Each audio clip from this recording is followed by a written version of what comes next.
Welcome back to Zinia blogs. Zinia ব্লগসের নতুন একটা ব্লগে তোমাদের সকলকে অনেক অনেক ওয়েলকাম।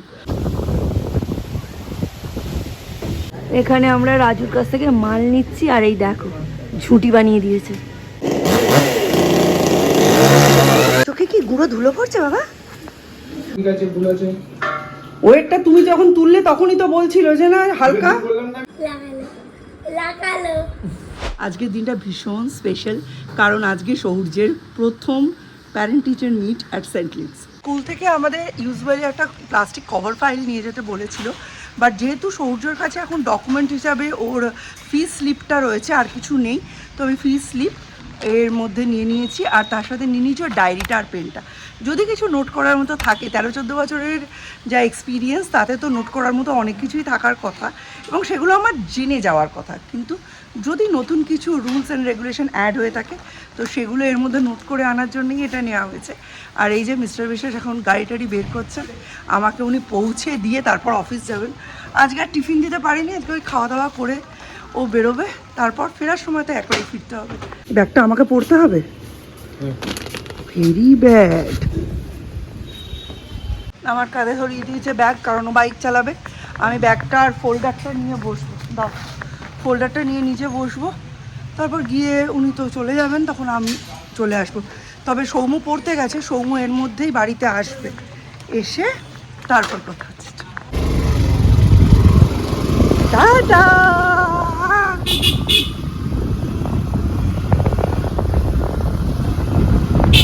ঘড়ির কাঁটায় এখন 8:50। আমি অলরেডি সেন্ট লুকে পৌঁছে গেছি। জানার অ্যাজ সাচ কিছুই নেই, কিন্তু অ্যাটেন্ড করাটা খুব ম্যান্ডেটারি। যদি কিছু চেঞ্জ হয়ে থাকে সেটা জানার জন্য। আর আজকে আরও টেনশনের, কারণ আজকে থেকে সৌম্যর আকাশে ক্লাস শুরু, ক্লাস 12। খুব চাপের দিন। তো স্যারের কাছ থেকে পড়ে ঢুকবে বাড়িতে 9টা, 9:30, মানে এই একটু পরেই। পিসির কাছে চাবি টাবি দেওয়া আছে, ও ঢুকে চা করা আছে, গরম করে খাবে। খেয়ে দিয়ে ও একটু রেস্ট করবে, তারপরে আমি বাড়ি যাব 10:30টায়। গিয়ে ওকে 12-12:30টার মধ্যে ওকে ভাত দিতে হবে। ও ভাত টাত খেয়ে 1:30টার ট্রেন ধরবে, ধরে যাবে ব্যারাকপুর। বাড়ি ফিরবে 9:40-এরও পরে, মানে প্রায় 10টা, 10:30। সারাটা দিন বাইরে থাকবে, সুতরাং খাবার দিয়েও দিতে হবে। আর বলেছে রেড সস পাস্তা নিয়ে যাবে, জানি না করতে পারবো কি না।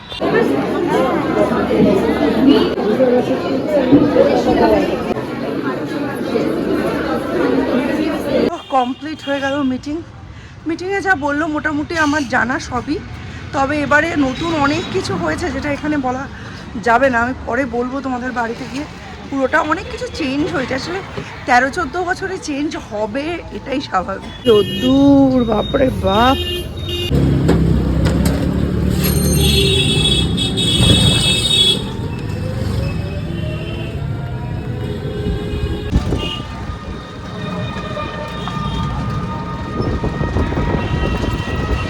বছরে অনেক কিছু চেঞ্জ হয়ে গেছে, গঙ্গা দিয়ে অনেক জল বয়ে গেছে, সিস্টেমই এডুকেশনের একদম চেঞ্জ হয়ে গেছে।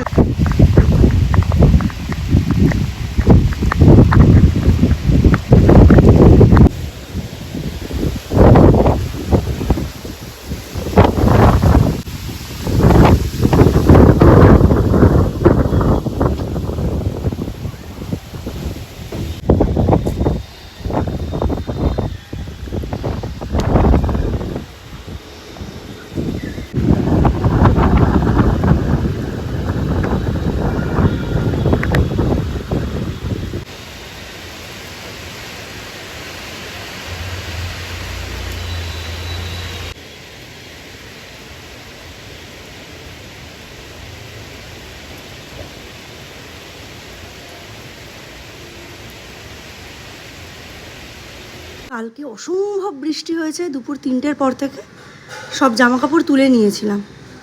আর এমনিতেও যা ঝড় হয়েছে, এই তো উঠোনের অবস্থা। এই দিক তো তবু ভালো, এই দিকটার অবস্থা দেখো খালি, বুঝেছ? দেখো কি অবস্থা।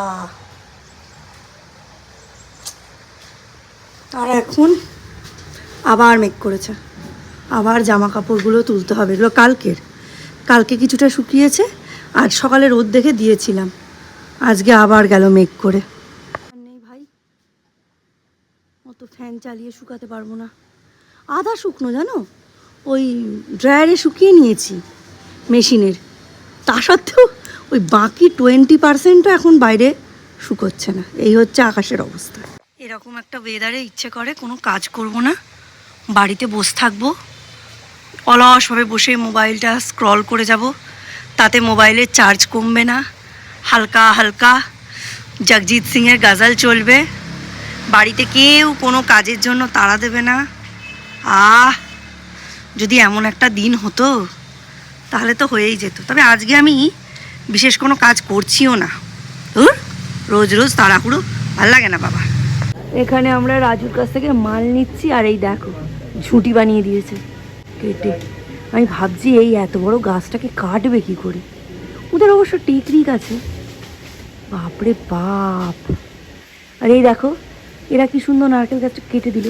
এই সুপুরি গাছগুলো আমার বাড়ির দিকে, রাজাদের বাড়ির দিকে ঝুঁকে থাকে, এইটা একটু কাটিয়ে দিতে পারে। এই কাঁচ ফাঁচ ফাটিয়ে দেবে, আর ছোট থাকতে কাটাবে না। কি অবস্থা, এই বাবা টং টং করে নড়ছে।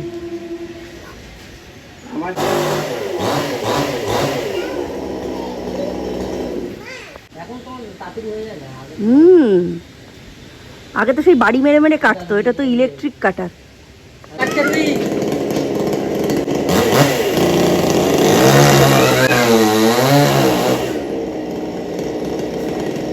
চোখে কি গুঁড়ো ধুলো পড়ছে বাবা? চোখে গুঁড়ো গুঁড়ো ধুলো পড়ছে, দেখেছো? এবার কাটবে, কত ওপরে উঠেছে দেখেছো? কাটবে এবার। সকাল কেলেঙ্কারি, ওয়াশিং মেশিনের ড্রেনের পাইপটা যে খোলা আছে দেখিনি, দেখো জল পড়ে পুরো ভেসে গেছে চারিদিকে। এই তো অবস্থা। এসেছিল, খুব দুঃখ করছিল, রাজুর কাছ থেকে সবজি টবজি নেওয়া হয় না। এই যে মিস্টার বিশেষ নিয়েছেন আম, কাঁচা আমের চাটনি হবে, ঠিক আছে, 1 কেজি টমেটো, এইটা আমার পছন্দের পাট শাক, ঠিক আছে। আমার শাশুড়ি করতো না, বলতে এই শিরা ফেলা, রসুন ফোড়ন অনেক ঝামেলা, আমি করতো না বলেই যে নিয়ম নেই বা করবো না এমন ব্যাপার না, খেয়ে দেখবো, ভালো লাগলে করব, নইলে আর করবো না। বরবটি মানে লাফা, সৌম্যর জন্য প্রিয় লাল শাক, মিস্টার বিশ্বাসের জন্য আজকে করব এই যে পুঁই শাক। একটু আগেই যখন বৃষ্টি পড়ছিল তোমাদের দেখিয়েছি নারকেল গাছগুলোকে, আর এখন দেখো পুরো ফাঁকা, কেমন লাগছে দেখতে। হুড় করে রোদ ঢুকবে এইখানে। তবে একটা দিকে ভালো হলো, শীতকালে আমার এইখানটায় খুব ভালো রোদ্দুর আসবে। রোদ্দুর না থাকলে ভালোও লাগে না, তবে গাছপালা কাটা পড়লে না মায়াও লাগে। থাকলে অনেক ওয়াইফাইয়ের কানেকশান ঢুকছে না, এই ঢুকছে না, ওই ঢুকছে না, পোকা মাকড়, 3-4 বছর ফলও হচ্ছিল না। মানে যে ফলবতী গাছ তা নয়, আসলে ফল না দিলে মানুষ কোনো কিছুকেই রাখে না, সে সম্পর্ক হোক, মানুষ হোক কি গাছ, তাই না? প্রয়োজন ফুরলেই কেটে দেয়, ছেটে ফেলে দেয় জীবন থেকে। দেখো গাইজ, আমি এখানে কুমড়ো গাছ লাগিয়েছি। কিসের ভরসায় লাগিয়েছি শুনবে? এই যে এইখানে জড়িয়ে দেবো, এই ভরসায় লাগিয়েছি। এইখানে আমার কুমড়ো ফলবে, সেই কুমড়ো আমি খাবো, সেই ভরসায় আমি কুমড়ো গাছ লাগিয়েছি। কেমন বুদ্ধিটা?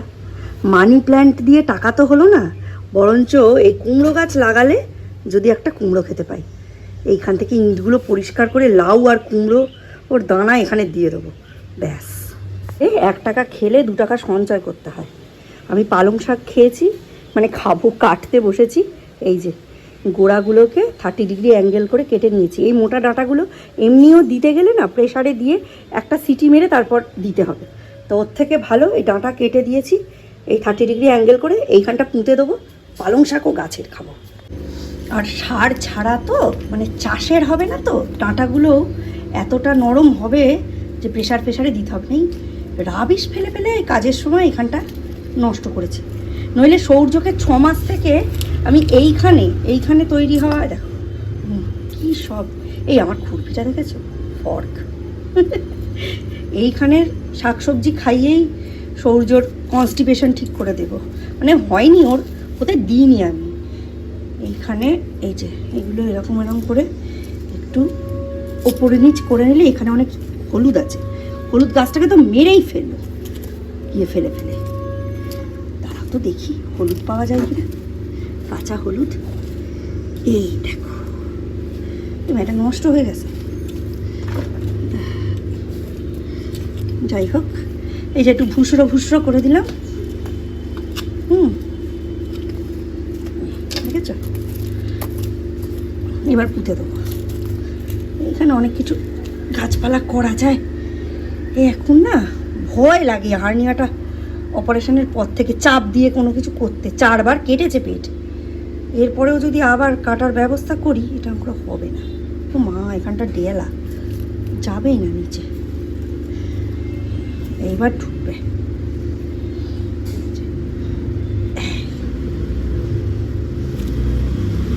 হলো বাবা, বৈশাখ মাসে গাছ পুঁতছি, আমার অনেক পুণ্য হবে। আমার পুণ্যে খায় কি? আমার পুণ্যে খায় কি? এই বৈশাখ মাসে না তুলসী গাছে রোজ জল দেওয়া উচিত, এভরিডে। অনেকে দেখবে একটা ঘড়া, মাটির ঘড়া উপরে দিয়ে রাখে, খুব পুণ্যের কাজ। সময় মাটি ফাটি শুকিয়ে যায় তো। এখানে হবে না, এই জায়গাটা দিই। এই একটা মোটা আছে, এটা বেশি বড় না, ছোট্ট। শুধু এই আগাটা খুলে রাখলাম। রোজ দেখবে বৃষ্টি পড়ছে তো, বৃষ্টির জল টল পড়বে, পাতা গজিয়ে সুন্দর হয়ে যাবে। আর আমি কি করব, এইখান থেকে সোজা টেনে গ্রিলে তুলে দেবো। গ্রিলটাকে নিয়ে কত আশা, বাবারে বাবা।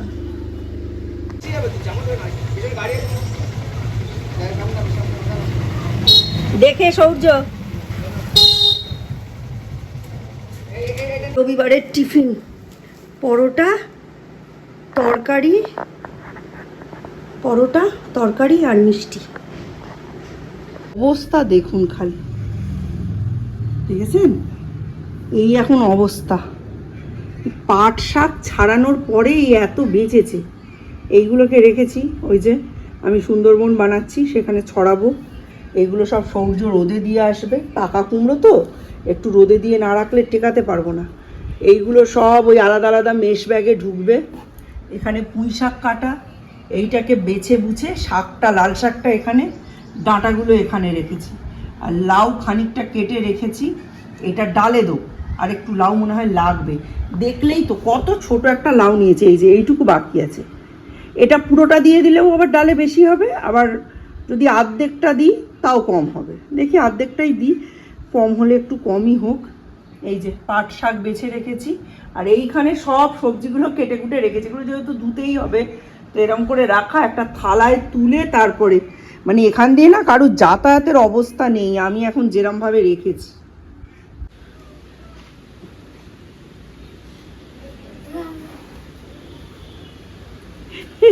পারবি? দাঁড়া, হ্যাঁ, এইটা ঠিক কাজ হয়েছে, নইলে তুমি সিঁড়ি দিয়ে পড়ে যেতে। একেবারে ঝকঝকে রোদ্দুর এখন।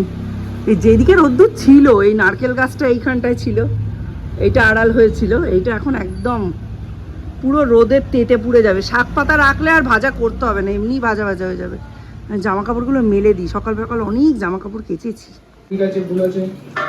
ওয়েটটা তুমি যখন তুললে তখনই তো বলছিল যে না হালকা। বললাম না আমি হালকা। হ্যাঁ, দেখো গ্যাস 7 দিনে শেষ। 7 দিন না, 10 দিনের মধ্যে গ্যাস শেষ। 10 দিনের মধ্যে একটা গ্যাস যায়, নিশ্চয়ই কিছু গড়বড় করেছে। আমাদের আমাদের একটু কম যায়, বাট এত কমও যায় না। লোকজন আসেনি, শীতকাল নয়, জল গরম হয়নি, এত কম কেন যাবে? রিপোর্ট করতে হবে ওদেরকে। হ্যাঁ, ফার্স্টে এমনি মুখে বলবো, তারপরে নলে রিটার্ন দিতে হবে। আর এখানে ঢোকানোও একটু অসুবিধা, দিক সব ঠকবাজ জোচ্চোর এইসবে ছেয়ে গেছে, কি আর বলবো। তো উজ্জ্বলদা এসেছি, তো উজ্জ্বলদা যেহেতু দীক্ষিত বৈষ্ণব, আমি উজ্জ্বলদার কাছ থেকে জানতে চেয়েছিলাম যে আমি যে একাদশী করি, এটা অনেকেই আমায় বলেছে। সেদিন স্বয়মের মা মুনমুনও আমায় বলেছে যে ওর শাশুড়ি নাকি ওকে বলেছে একাদশী করলে স্বামীর আয়ু ক্ষয় হয়। তাই জিজ্ঞেস করলাম এই কথাটা কি সত্যি? শুধু কি বিধবা মানুষই একাদশী করতে পারে? সধবা মানুষ বা কোনো রজস্বলা নারী বা কোনো অবিবাহিত নারী বা কোনো মানে এরকম বিবাহ বিচ্ছিন্ন নারী, এরা কি একাদশী করতে পারে না? বললো একাদশী ওভারঅল এভরিওয়ান, সকলে করতে পারে। একাদশীর কোনো বাধা নিষেধ নেই। পঞ্চ রবিশস্য খাওয়া যায় না, তবে শ্যামা চালের ভাত পায়েস খাওয়া যায়। আর অনেকেই আছেন ময়দাটাকে খান, হ্যাঁ, কিন্তু আটা খাওয়া যায় না, ময়দা খান। কিন্তু আমি তো ময়দাটাও, আর যারা খুব কঠোরভাবে পালন করে তারা শ্যামা চাল আর ফল আর ডাব মানে ডাবের জল এটা খেতে পারে, আর মানে অন্যান্য সমস্ত কিছুই খেতে পারে। শুধু মানে কিছু কিছু খাবারের দিকে একটু নজর রাখবে যারা কঠোরভাবে করে। আর যারা কঠোরভাবে করে না তারা ময়দা খেতেই পারে। আর সধবা মানুষের আর বিধবা মানুষের একাদশীর ধরন আলাদা, সেটা তো তোমরা আগেই পড়েছো, দোরখা একাদশী এই কবিতাটার মাধ্যমে, তাই না? এটা আমার সন্দেহ আগে থেকেই ছিল, কিন্তু উজ্জ্বলদাকে জিজ্ঞাসা না করে আমি তোমাদের সঙ্গে শেয়ার করতেও পারছিলাম না, আর আমি পালন করতেও পারছিলাম না। যে অনেকে বলে না এই রুটি খেয়ে নিবি, রুটি খেয়ে একাদশী করে নিবি, তো এটা ঠিক নয়, এটা করা যায় না এবং এটা করলে কোনো ফলও হয় না। একাদশী হচ্ছে এমন একটা উপোস যে উপোসটা করলে বাঙালির ওই 12 মাসে 13 পার্বণের উপোস এবং অত ষষ্ঠীর উপোস সব কিছুর ফল শুধুমাত্র একাদশীর উপোস করলেই পাওয়া যায়। তো আমি এটা করবো, আমি মাঝে মধ্যে করিও, কিন্তু ওই এক একজন এক এক রকম কথা বলে তো বিভ্রান্ত হয়ে যায়, সেটাই আজকে কাটালাম। কুচি কুচি কাজ থাকে যেগুলোর কোনো হিসাব হয় না, কোনো নাম হয় না। এই যে কালকে এই অ্যাসিডটা নিয়ে এসেছি, এটাতে সূর্য স্নান করে, এটার অবস্থা এই, এটাকে ধোবো বলে ধুয়ে নিয়ে এটাকে আবার সোজা এই গ্যারেজের মধ্যে ঢুকিয়ে রাখতে হবে, নইলে এই হলুদ রঙের কৌটো সূর্য আবার ফ্রুটি মুটি না ভেবে বসে। মানে মানুষের বাচ্চা কাচ্চা নিয়ে ঘর তো আতঙ্কের পরিবেশ সব সময়। কেমন গরম পড়েছে এখন? পুরো চৈত্র মাসটা আর এতদিন অবধি বৈশাখ মাসের এক ফোঁটা গরম গায়ে লাগেনি। 2-3টে কালবৈশাখী হয়েছে, ওয়েদার বেশ ঠান্ডা ছিল। আর আজকে কি গরম, চোখের তলায় পুকুর হয়ে গেছে। শুধু গিয়ে ওই অ্যাসিড দিয়ে নীল গামলাটা পরিষ্কার করেছি আর জামা কাপড়গুলো মেলে রোদে দিয়েছি। এই জামা কাপড়গুলো মেলার যোগ্য হয়ে গেছে, ঘামে পুরো ভিজে গেছে। আর এদিকে আজকে মিস্টার বিশ্বাস আবার 3টে আম নিয়েছেন, এই যে কাঁচা আমের টক হবে, চাটনি নয় টক। অ্যাকচুয়ালি গরমকালে না টকটক খেতে ইচ্ছা করছে আমার। হ্যাঁ, এত গরম লাগছে আজকে, এই বছরে আজকে সবচেয়ে বেশি গরম আজকে লাগছে। সব থেকে বেশি গরম, কি সাংঘাতিক। দেখো একটু খেয়ে দেখি একটা, পুরো টক না, টক টক মিষ্টি মিষ্টি। এটাই কি যেন বলে কাঁচা মিঠে। কাঁচা মিঠে নয়, কিন্তু ভালো খেতে, বেশি চিনি লাগবে না, দারুণ খেতে। নাও তুমিও একটা টেস্ট করো কেমন খেতে। দেখো পুরো টক কিন্তু নয়, একটু একটু মিষ্টি মিষ্টি ভাব আছে। ভালোই খেতে, মানে গরমকালে এই টকটক ভাবটা। এই জন্য আমাদের সৌম্য সৌর্য কোনোদিন কাঁচা আম এরম ভাবে খায় না, ওদের ওই আম মেখে দিতে হবে তবে খাবে। ওরা অ্যাকচুয়ালি 5G জামানার ছেলে তো, ওরা এসব খায় না, ওরা হাইটেক। ওরা মোবাইলে আম খাবে, মোবাইলে চাটনি খাবে, টক খাবে, গেমে চাটনি, ভার্চুয়াল চাটনি। ওরা এই রিয়েল স্বাদ পায় না। আমি যদি এই 3টে আম পাই, ও চাটনি অবধি কিছুই পৌঁছবে না, সব হয়ে যাবে, উঠে যাবে। ভালো খেতে, ভালো খেতে, খুব টেস্টি। এই বটি দিয়ে কাটো, চাকু দিয়ে কাটতে পারো না? না, চাকু দিয়ে ফিনিশিং আসে না আমার। বটি দিয়ে কাটা কিন্তু খুব শক্ত। হ্যাঁ, আমাদের মা ঠাকুমার যুগ থেকে এই জিনিস চলে আসছে। না না, হ্যাঁ সেটা এটা ঠিক। রক্তে মিশে আছে। চাকু দিয়ে কাটলে না কেমন যেন মনে হয় ওই নতুন বিয়ের পর ওই কাঁচা হাতের কাজ, ঠিক পারি না। কিন্তু দেখো বড় বড় শেফরা তো চাকু দিয়েই কাটে। বটি তো আমি দেখি খালি বাঙালিরা ইউজ করে। তাও এখন সব বাঙালি সকলেরই 2-3টে করে অপারেশন, কেউ আর বটি শিলনোড়া ওসব ভুলে গেছে মানুষ। এখানে আম কাটা হয়ে গেছে, হ্যাঁ, জলে ডুবিয়ে। বাবা আঁটি শক্ত হয়ে গেছে গো, কেটে কেটে বের করছি সাইড দিয়ে। বেশিক্ষণ লাগবে না, ফটাস করে হয়ে যাবে। বেশি মিষ্টি দেবো না, টকটকই রাখবো, বেশি মিষ্টি লাগবে না। আমটা খুব সুন্দর আমের, রাজুর জিনিস, একটু দাম বেশি, হয়তো বাজার থেকে আনলে এর থেকে 100 টাকা আমাদের প্রফিটই হবে, কিন্তু কোয়ালিটি ক্লাস। রাজুর অ্যাডভার্টিজমেন্ট করে দিলাম। রাজু যদি জানতে পারো তোমার অ্যাডভার্টিজমেন্ট করেছি, 100 টাকা বোনাস পরের দিন। কিচ্ছু বাসা করবে না, এই যে এখন পতির সেবা হবে। না না, একটু লাগাতে হবে। এইটা মাখলে যা গ্ল্যামার হবে, অফিসে বস দেখেই বলবে ও মা, একে তো কোনো কাজ দেওয়াই যাবে না। না, ভালো জিনিস, বিটরুট পাউডার। এটা দেখলে মুখের মধ্যে যে রংটা লাল দেখছো না, মুখের মধ্যে একটা লালিমা আসে, লালিমা। লাগাইতে ভালো করে, ঠিক আছে? শুকালে মুখটা ধুয়ে তেল লাগিয়ে দেবো চুলে। না না, হ্যাঁ, আচ্ছা তো বেরোচ্ছ না কোথাও মাকো? লোকে তো এটা বলতে পারবে না যে বউ বরের সেবা করে না। লাগালো লাগালো আরে ইস, কত বাজে লাগছে। এখন এটা তো- বিটের গন্ধ বেরোচ্ছে। এটা বিটরুট পাউডার, বললাম না 12টা প্যাক কিনেছি, 6টা প্যাকের অর্ধেক তুমি অর্ধেক আমি, ঠিক আছে? চোখটা বন্ধ করে আছো কেন তুমি? চোখের সাথে কি, চোখে তো লাগায় না লোকে। হ্যাঁ না,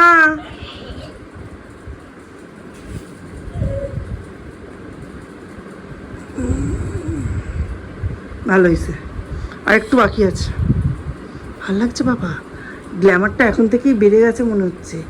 এইটা বিটরুটের কত কাজ, তুমি একটুখানি নেটটা এটা কিন্তু প্রপার বিটরুট পাউডার, বিটের গন্ধ পাচ্ছ না? হ্যাঁ, এটা কিন্তু সেন্ট দেওয়া না, টোটালি অর্গ্যানিক। সুন্দর লাগছে দেখি, ভাল লাগছে। এটা মোটামুটি হয়েই গেছে, বাকি আছে এই যে মাছের ঝোল আর ভাতটা ওই অর্ধেক হয়েছে, বন্ধ করে দিয়েছি। আর মাছের ঝোলটা একটু দেরি করেই বসালাম, সরস্বতী গেল তারপরে মাছের ঝোলটা বসিয়েছি। তাড়াহুড়ো নেই তো, সেরকম রবিবার একটু দেরি করে খেলেও হয়, অসুবিধা নেই।